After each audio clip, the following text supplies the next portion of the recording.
मैं वसुंधरा में रह रहा था 15 साल से। तो 15 साल से रहने की वजह से हमारा पूरा बेस वहीं बन चुका था, बच्चों के स्कूल और सारी चीज़ें। तो हमने कभी सोचा नहीं था कि वसुंधरा को हमें छोड़ के जाना पड़ेगा। अच्छी लोकेशन है, अच्छी सोसाइटी है। फिर मेरे मित्र हैं संजीव गोस्वामी जी, तो उन्होंने बोला एक बार मेरे कहने पे आप NH24 पे देख लो, जयपुरिया सनराइज टाउनशिप है एक बहुत अच्छी, उसमें देख लो एक।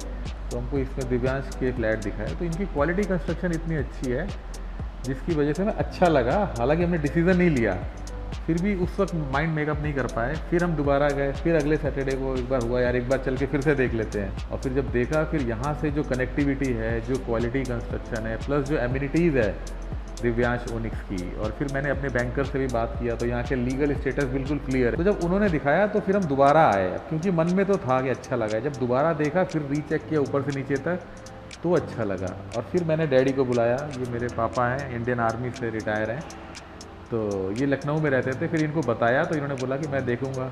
फिर जब इसको इन्होंने देखा ऊपर से नीचे तक, तो इन्होंने इमीडिएटली फाइनल कर दिया। अब क्योंकि पापा लोग और सबको पसंद आ गया था, तो फिर वो डिसीज़न हमारा फाइनल हो गया।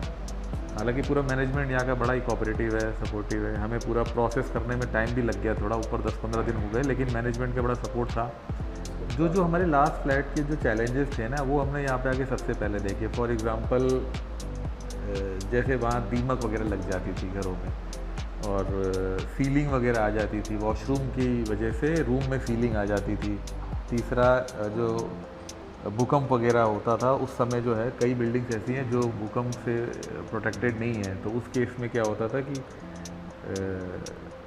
कुछ NOCs लेनी पड़ती है गवर्नमेंट से, जो नहीं लिया होगा उन्होंने। तो ये सब चीज़ें हमने सबसे पहले यहाँ पे देखी। एक तो यहाँ पे माई वन कंस्ट्रक्शन है, जिसकी वजह से हमें ये फ़ायदा हुआ कि इस तरह का कोई इश्यूज़ नहीं था, और क्वालिटी उसकी कंस्ट्रक्शन की काफ़ी अच्छी थी, जो हमारी फर्स्ट प्रायोरिटी बन गया इस फ्लैट को लेने के लिए। जो ये अर्थक्वेक वगैरह आता है, तो ये प्रोटेक्टेड है ये जो सोसाइटी है, क्योंकि ये माई वन कंस्ट्रक्शन है, RCC की कंस्ट्रक्शन है। तो जो नॉर्मल ईंटों की जो बिल्डिंग्स होती हैं, उनकी लाइफ जो as per government rules 100 years की होती है।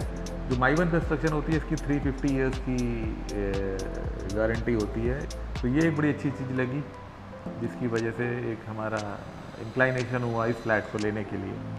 ये टाउनशिप जैसे काफ़ी बड़ी है, और यहाँ पे एक अंदर इन्होंने सेपरेट एक एक्सक्लूसिव एरिया दिया हुआ है, जिसको शॉपिंग कॉम्प्लेक्स जो बना हुआ है, जिसकी वजह से क्या है कि सारा जैसे मॉल नहीं होता, तो सारा शॉपिंग कॉम्प्लेक्स बना हुआ है, उसमें सारी शॉप्स एक साथ ही हैं।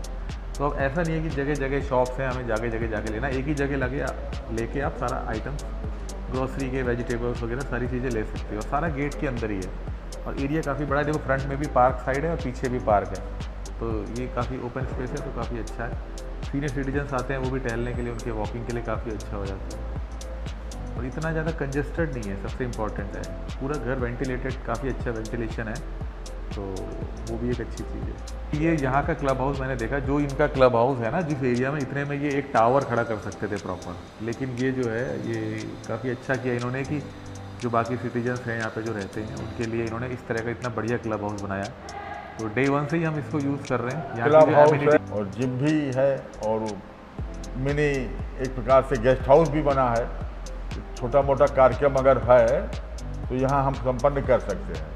गार्ड लोग सब कॉपरेट करते हैं, और हर चीज़ की बाजार भी बगल में है, दुकान भी, सब्जी के, मंदिर सामने है, तो अपना पूजा के लिए हम मंदिर चले जाते हैं, और टहलने के लिए अपना एरिया तो है ही है।